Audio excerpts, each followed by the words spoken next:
What's up guys, it's me Jeremy. I was doing a little bit of research recently about cancelled champions and some other unreleased stuff, and I was reminded of a really awesome unreleased champion that a year ago or so I really had a lot of hype for, which is of course Shin. He had a little bit of a teaser released for him around late 2013, but seems to have been lost in the development cycle since. And thinking back on him, it really brings quite a lot of insight into the way champions are developed, and more importantly makes you wonder, what happened to Shin?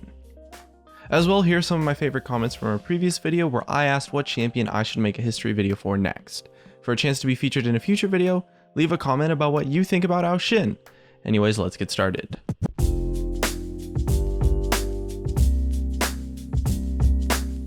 Shin was previewed a little bit back in September 2013 after an appearance on the stream for the Chinese qualifiers for Worlds.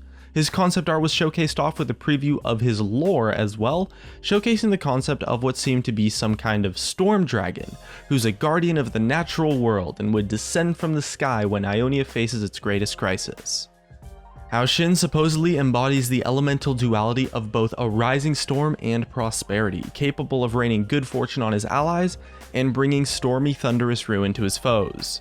This alludes to some kind of storm magic in his kit as an offensive portion, but also some supportive nature as well. And to conclude the preview, Riot gave us some thoughts and said that they wanted to share the inspiration and give a look at the early thought process that goes into a champion's design. He was also hinted a little bit later on in the Spirit Guard Udyr comic as one of the characters in the story, and we've seen bits and pieces and minor references pop up here and there. Now, when Riot designs a champion, they almost always start with the concept for a character. Who they're going to be, what do they do, what do they want, what are they fighting for, and bringing that character to life through their own story, aesthetic, personality, and really the feel of the champion. This is what happens with most champions that are designed, especially the more modern ones, and it's what we see in the Shin preview. Anyways, the character is really important because those kinds of aspects develop a relationship between both the character in the game and the player playing them. It gets the player to connect with the champion, to like, dislike, or at least have some kind of connection with them, and after that you can develop a kit that you attach to the rest of the character. This is the most common way by far Riot develops their champions, especially a lot more recently, as we can see that the personalities of the more recent champions are so much more defined and intricate, and especially more complex. And with this form of design brings a lot of challenges in terms of developing the gameplay, or the kit of the champion.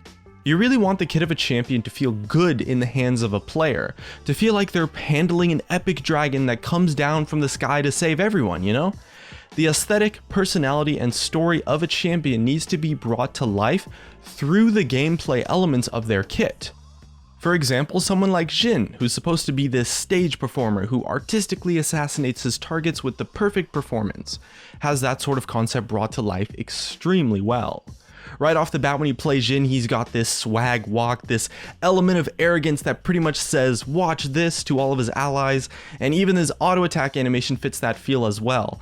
And with his kit, his abilities make it feel like you're playing this magnificent killer and putting on a performance, especially with his ultimate when it zooms out and really sets a stage, almost like some kind of theater performance for the player to look at and partake in by aiming his ultimate shots.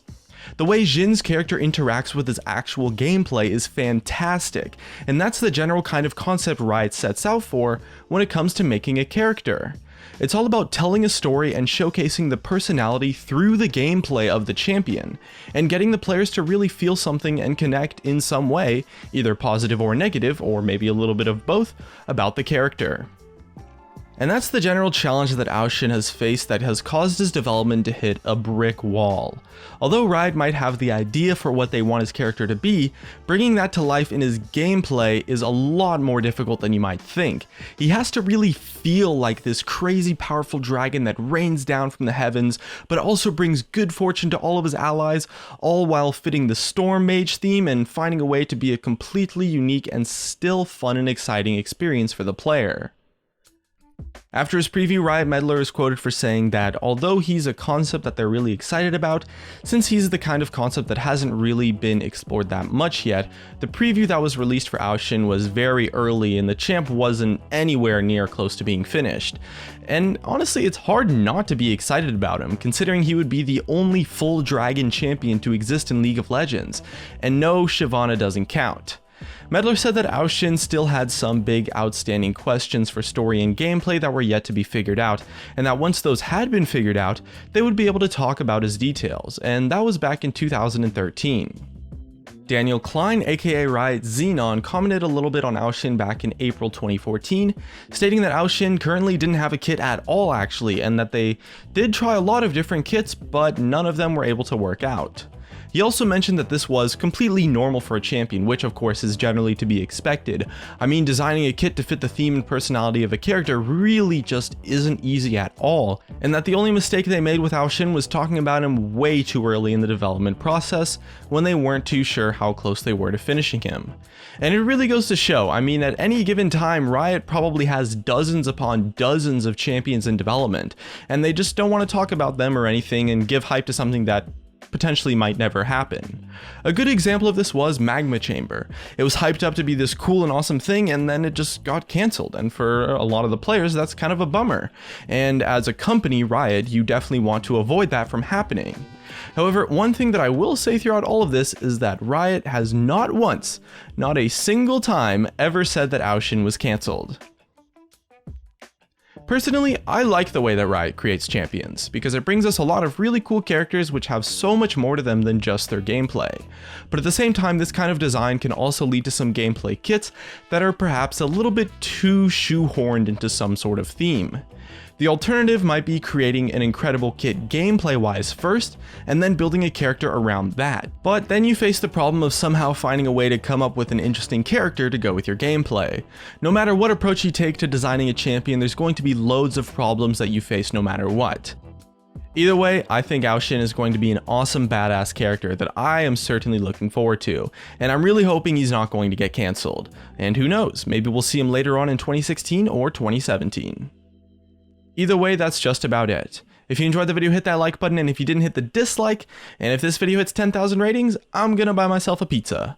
Thanks for watching, and I'll see you guys next time.